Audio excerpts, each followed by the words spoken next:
In medieval France, there was a secret so dangerous people died for whispering it. A secret that the man wearing the crown might not be the true heir at all. The kingdom was collapsing, enemies closing in, and the crown hung by a single thread. Then a teenage girl appeared, claiming she knew the truth, claiming angels told her, claiming she could expose the lie that would either save France or destroy it forever. The court mocked her, until she walked into a hall full of nobles, ignored the man on the throne, and pointed straight at a disguised king hiding in the crowd. In that moment, everything changed. France followed her. Armies rallied behind her. But what no one knew is that the same force that lifted her to glory would lead her to the flames. And the question that still haunts history is this: how did she know? And why did it cost her everything? France was falling apart. The early 1420s were some of the darkest years the kingdom had ever seen. Imagine a land split in two, its heart wounded, its spirit fading. Half of France lay under English occupation. Cities that once shone with life now carried foreign flags.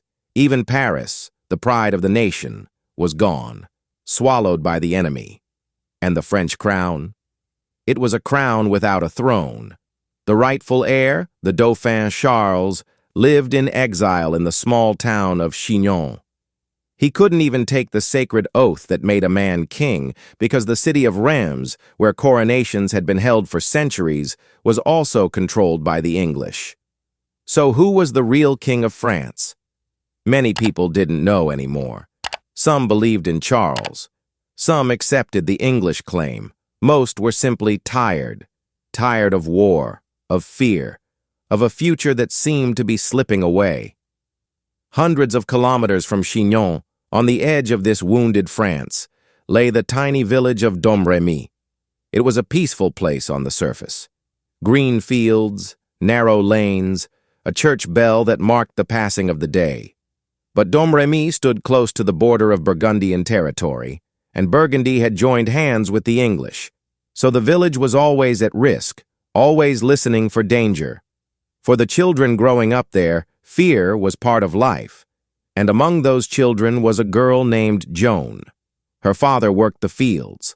Her mother taught her prayers. They lived simply, like most village families. But their home stood in the path of an enemy that never slept.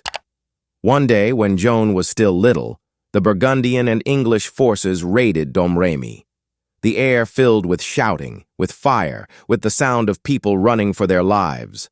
Joan fled with her parents into the countryside. Behind them, they left their home, their memories, everything. Moments like these settle deep into a child's heart. They shape how she sees the world. For Joan, the message was clear. France was dying, and no one was coming to save it. Her world continued like this, uncertain, fragile, surrounded by violence. She grew up hearing stories of courage in church, but seeing the opposite in real life. The English pressed closer every year. Villages burned, people starved, and the kingdom she belonged to seemed to be slipping away piece by piece. Yet amid this fear, Joan developed something unusual, a quiet strength, a sense that all this suffering must mean something, that perhaps even in such darkness, someone had a role to play. She did not know yet that the role would be hers. But everything began to change when she turned 13. Because at an age when most children feared soldiers, Joan began fearing something else. Voices. After the terror of her childhood raids faded into memory, Joan slipped into her teenage years carrying a quiet, thoughtful nature. She spent her days helping on the farm, tending animals, and spending long hours in the village church. For her, the church was not just a place to pray, it was a place to breathe, a refuge from the fear that hovered over France. And then, at 13, something began. It started gently, like a warm feeling in the air. She believed an unseen presence watched over her. Soon, that presence took shape. She felt she could hear a voice, calm, powerful, and unlike anything she had ever known. Joan believed it came from Saint Michael, the great warrior angel. In time, she said she also heard Saint Catherine and Saint Margaret, two holy figures beloved in France.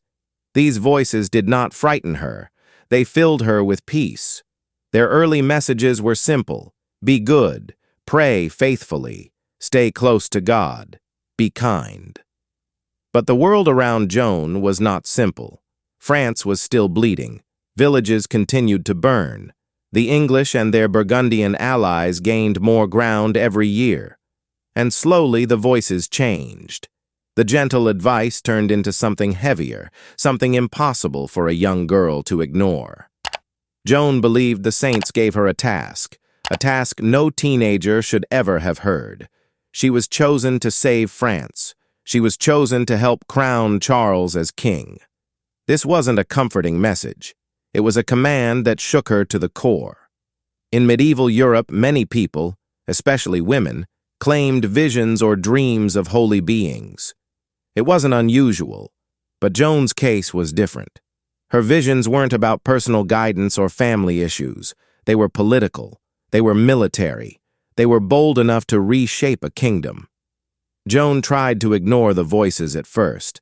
How could a peasant girl change the fate of a collapsing nation?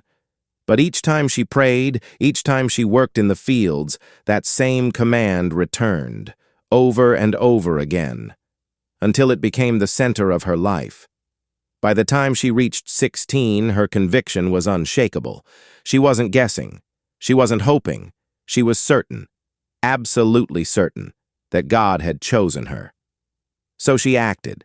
She dictated messages to the Dauphin, Charles, insisting she had urgent news for him. She begged for a chance to speak with him, to tell him what God had revealed, to share how France could still be saved. But her letters reached a court drowning in fear and doubt. Who would take a teenage girl seriously in a time when even armies had failed? Charles and his counselors ignored her politely, and sometimes not so politely. Her requests went unanswered. Still, Joan did not give up. She continued sending messages, continued insisting she must meet the Dauphin, continued believing her mission was real. Her conviction only grew stronger. And then fate intervened. Because just when France seemed moments away from total collapse, when food, hope, and courage were running out, something completely unexpected happened. Charles agreed to see the strange farm girl who claimed that angels spoke to her, and that meeting would change the history of France. The messages Joan sent to the Dauphin finally reached him at a moment when he was nearly out of options. His armies were losing. His counselors were divided.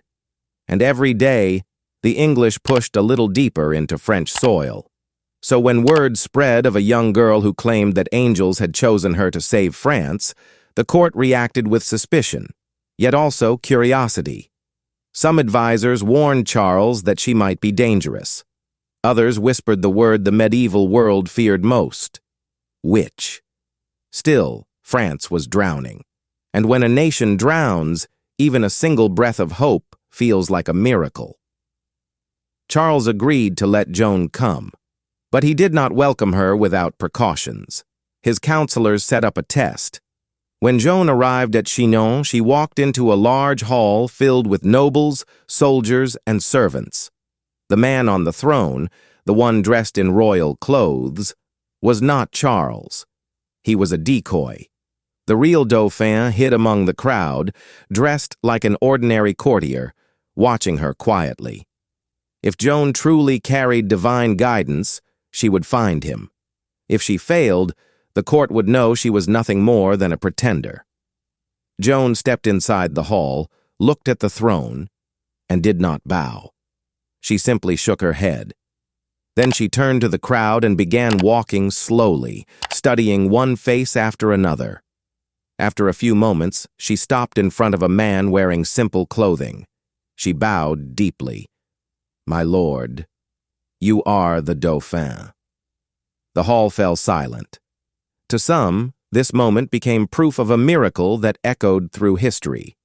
To others, it was an arranged scene, something Charles might have secretly planned to strengthen his own claim to the throne. Both versions survive, and both are debated even today. But regardless of how it happened, what mattered was this: Charles believed her. Once he revealed himself, he took Joan into a private room. There, away from the whispers of the court, she explained her mission. She told him that France could still be saved. She said the voices had commanded her to do 3 things: break the Siege of Orléans, lead him to Reims, crown him King of France. Charles listened. For years, generals had failed, negotiations had failed, nobles had betrayed him. He had almost no money, no strong allies, and no real path to the coronation he needed. And now a teenage girl, dressed in village clothes, stood before him saying she could do what no army had managed. It sounded impossible. But she spoke with such confidence, such conviction, that even hardened soldiers later admitted they felt something shift in that moment. Joan then asked for what she needed: a horse, armor, a banner, and soldiers to follow her into battle. Charles hesitated, but only for a short time. He had nothing left to lose. So he agreed. The girl from Domremy would ride to Orléans. Yet even as she prepared to leave, almost no one believed she could actually change the war. Not the soldiers, not the nobles, not even Charles. They gave her armor and weapons, but in their hearts, they expected little. How could a peasant girl defeat the greatest military power in Europe? They would soon discover the answer. Because everything changed the moment Joan reached the gates of Orléans. For 7 long months, the city of Orléans had been trapped. English forces surrounded it like a tightening noose. Food was disappearing. Weapons were running out. Families who once lived in comfort now survived on scraps. Every day, people looked toward the river, hoping for help that never came. By the time Joan began riding toward the city, many believed Orléans was living its final days. But when she arrived at the outskirts with her small relief force, something changed. Not in the English ranks, but in the hearts of the French. Joan was not a trained commander. She did not carry the battle experience of steel-clad knights. What she carried was something far more powerful in that moment: hope. Word spread through the city faster than fire. The girl chosen by God has come. People leaned out of windows. They crowded the walls. They shouted her name as if she were already a hero. For months, Orléans had waited for soldiers. What they received instead was a symbol, a banner with the names of Jesus and Mary, held by a teenage girl whose courage seemed impossible. Joan's first challenge was simple. She needed to enter the city. But the English had blocked most routes, and crossing the river under enemy eyes was nearly impossible. So she used a bold tactic. She split her small force and created diversionary movements on different fronts. English troops rushed to defend those points, confused by the sudden activity. And at that moment, Joan slipped through the middle route, crossing the river and entering Orléans safely. The people erupted in celebration. For the first time in months, the city felt alive. Inside the walls, Joan did not stay quiet or cautious. She walked the ramparts. She visited the wounded. She spoke to soldiers, calling them her brothers. Even hardened fighters described feeling an energy they had not felt since the war began. Although she lacked formal training, she understood one thing perfectly. A defeated army needs spirit more than strategy, and her presence lifted that spirit like nothing else had. Soon after arriving, she made a daring decision. The English controlled the river bridge, the only structure connecting supplies and potential reinforcements. Joan ordered that the bridge be destroyed. The idea shocked many commanders.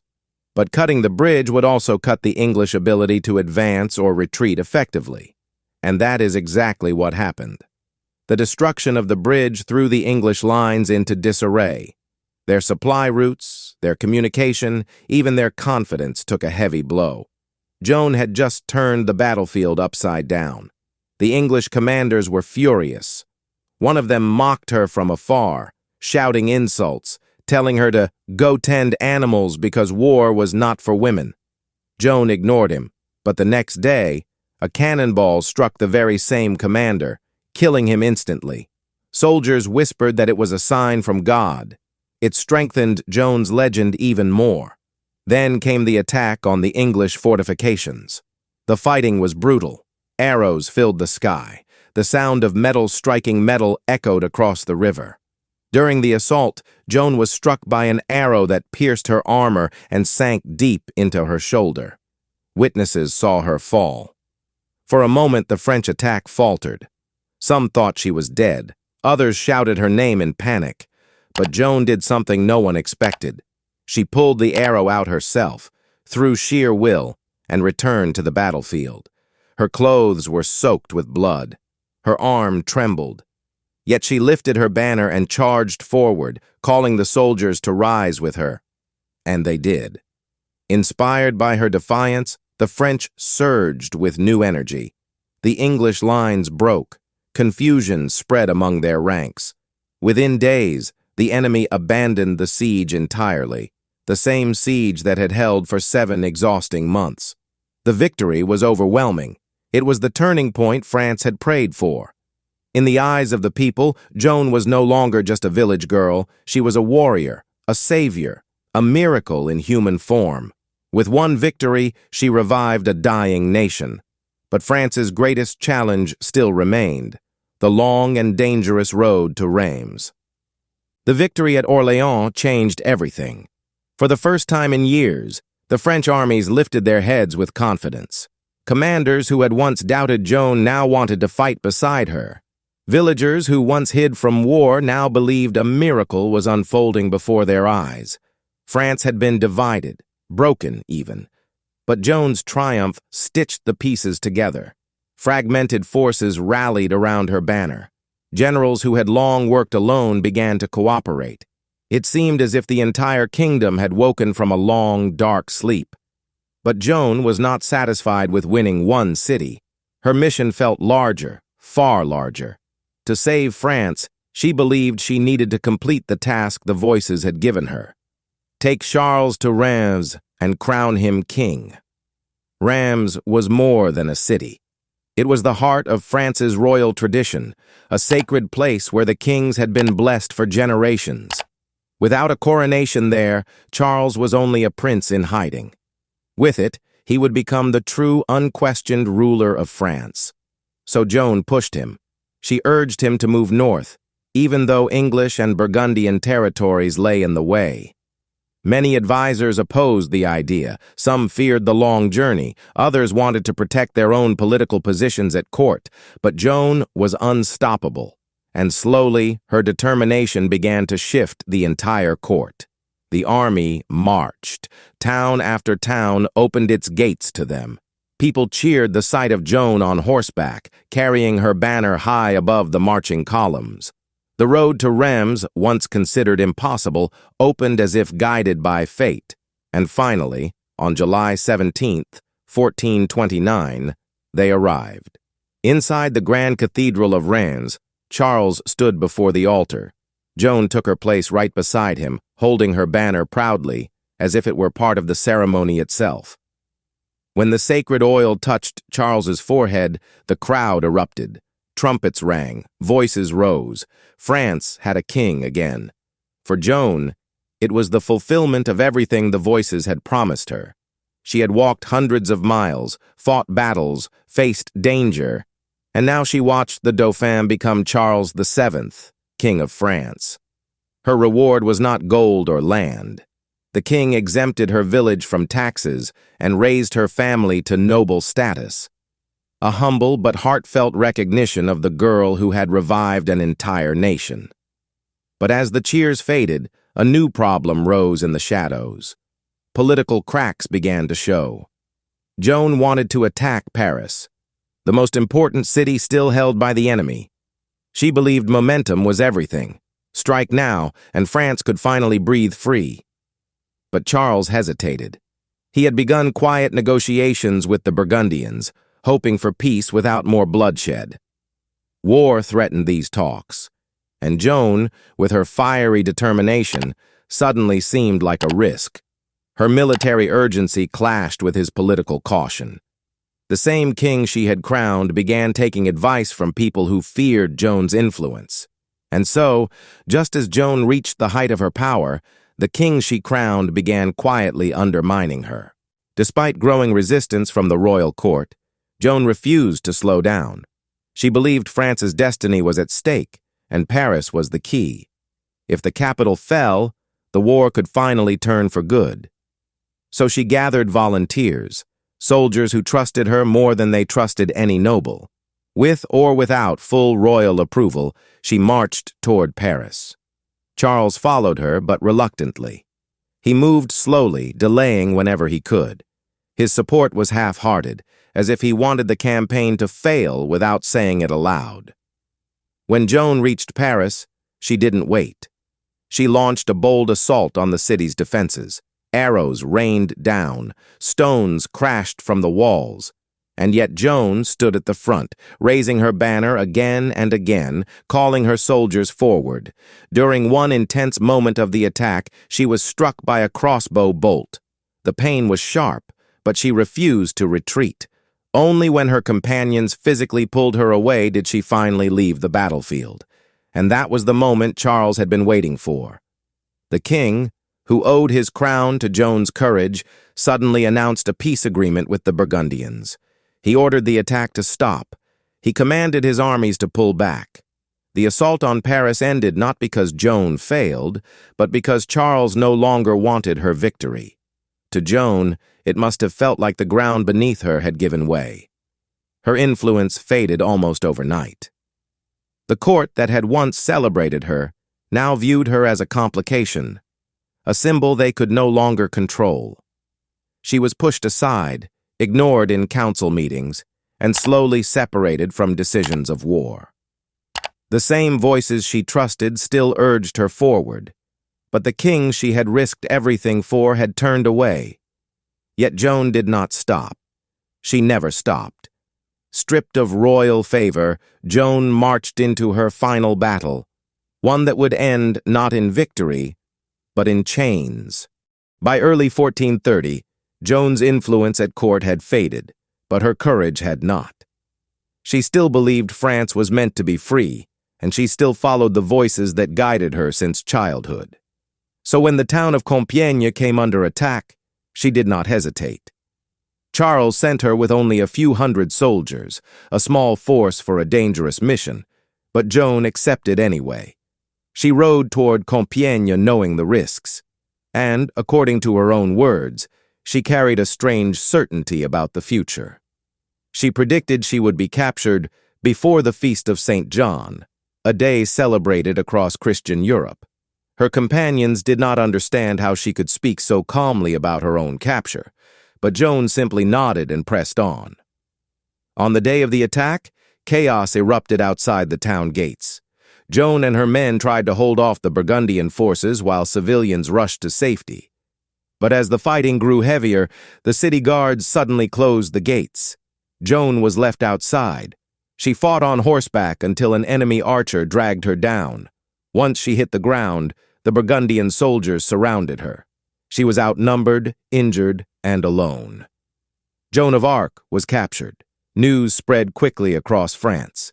The girl who once turned battles had now fallen into enemy hands. But the worst part was what happened next. The Burgundians did not plan to keep her. They wanted to sell her to the highest bidder. 3 parties were interested. Charles VII, the king she had crowned. He made no real attempt to rescue her. His silence screamed louder than any words. The church authorities in Paris, who believed Joan was dangerous, a symbol who threatened their authority.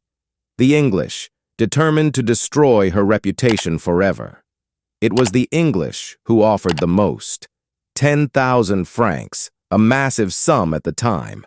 For the Burgundians, the choice was simple. They handed Joan over like a piece of property. From there, the English transported her to Rouen, their strongest base in northern France. The journey was long and filled with fear. Rouen was where English power was concentrated, and Joan knew what awaited her there. She wouldn't be treated as a prisoner of war. She wouldn't be treated as a soldier. She would be treated as an enemy to the English crown and a threat to the church's authority. And that meant something far worse than death, because the English didn't want Joan dead. They wanted her discredited, and for that, they needed a trial. Rouen was a city of stone and shadows, and Joan entered it in chains. The English had bought her, but they did not plan to execute her quickly. They wanted to destroy her story, her reputation, and everything she stood for. To achieve that, they arranged a trial that would pretend to be fair, but was designed from the start to condemn her. Joan had no lawyer. She had no advisors. She had no witnesses allowed to defend her. Instead, she faced a panel of hostile clerics and judges, many of whom had already decided her fate. The charges kept building: witchcraft, heresy, blasphemy, claiming false visions, wearing men's clothing, a crime in their eyes, and even stealing horses. 70 accusations were thrown at her. 70. Behind the courtroom walls, the pressure was even worse. Joan was chained to her bed. At night, guards threatened her with violence and humiliation. Some tried to break her spirit with fear. Some tried to harm her physically. She was just 19. Yet every morning she walked into court with steady steps. And every time the judges tried to trap her, Joan answered with unexpected clarity. One judge asked if the angel she claimed to see was clothed, hoping to twist her words. She responded sharply, "Do you think God cannot provide clothing for his angels?" They asked in what language the saint spoke to her. She replied, "They speak better French than you." The court recoiled. This was not the frightened village girl they expected. This was someone who knew how to protect herself with her mind. Then the judges tried their most dangerous question. "Are you in God's grace?" This was a trap. If she said yes, she would be claiming divine perfection. If she said no, she would be admitting guilt. Either answer could cost her life. Joan paused, and then she delivered a reply that silenced the room. "If I am in his grace, may God keep me there. If I am not, may God bring me there." It was an answer so clever that even today, legal historians still quote it. Her intelligence forced the judges to reduce the charges from 70 to 12. But the English wanted a confession. They wanted her to admit she had lied about everything. So they brought her to the Great Tower, where instruments of torture waited, machines designed to tear apart the human body. Joan was shown these horrors, but she did not confess. Finally, the court used the one weapon she could not resist: the threat of immediate execution by fire. They took her to a cemetery, tied her hands, and told her she would burn that very day if she did not sign. Joan broke. She was 19, terrified, exhausted, and alone. They placed a document in front of her, something she could not read, and she made a simple mark, a cross, as her signature. The court claimed victory. They had forced the girl who challenged armies to bow, but their victory did not last long, because within days, Joan did the unthinkable. She recanted, sealing her fate. Joan's recantation lasted only a few days. Once she took back her confession, the court had exactly what it wanted: proof she was a repeat offender, a charge punishable by death. The verdict was quick: execution by burning. Joan begged to be beheaded instead. It was a cleaner, faster death, but the judges refused. They wanted the fire. They wanted a public display that would erase her influence forever. On the morning of May 30th, 1431, Joan was led out into the square in Rouen. Her hands were tied, her head was shaved, and yet her voice remained steady. She publicly forgave everyone who had hurt her: the bishops, the soldiers, even the English. Before being tied to the stake, she asked for a cross.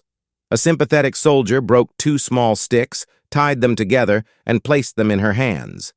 Another man held up a larger cross so she could see it from the flames. As the fire rose, Joan kept calling out one word: "Jesus!" Witnesses later said her courage shook the crowd. Some claimed to see a white dove fly up from the smoke. An English soldier, overcome with guilt, reportedly shouted, "We have burned a saint!" The flames silenced her voice, but they could not silence her story. And Joan's death wasn't the end. It was the spark that lit a revolution. News of Joan's execution spread across France like a storm. Instead of crushing the French spirit, it awakened something fierce and unstoppable. People saw her death as an act of English cruelty, a sign that France had to rise or perish. Resistance grew, morale returned, and battle by battle, the French pushed their enemies back. Exactly 22 years after Joan's death, in 1453, the English were finally driven out of France. Legend says Joan had predicted this. Whether she did or not, her memory lived in every victory. Once Charles VII regained full control of the kingdom, guilt began to eat at him. The king owed everything to the girl he failed to save, so he petitioned the church for a retrial. Years later, the church declared Joan innocent. The documents that condemned her were ripped apart in public, a symbolic gesture that came far too late for her, but meant everything to the people who loved her. Centuries passed. Her legend only grew stronger. And in 1920, the Catholic Church canonized Joan of Arc, declaring her a saint. Today, statues of Joan stand across France, from small towns to the great cathedral of Notre Dame.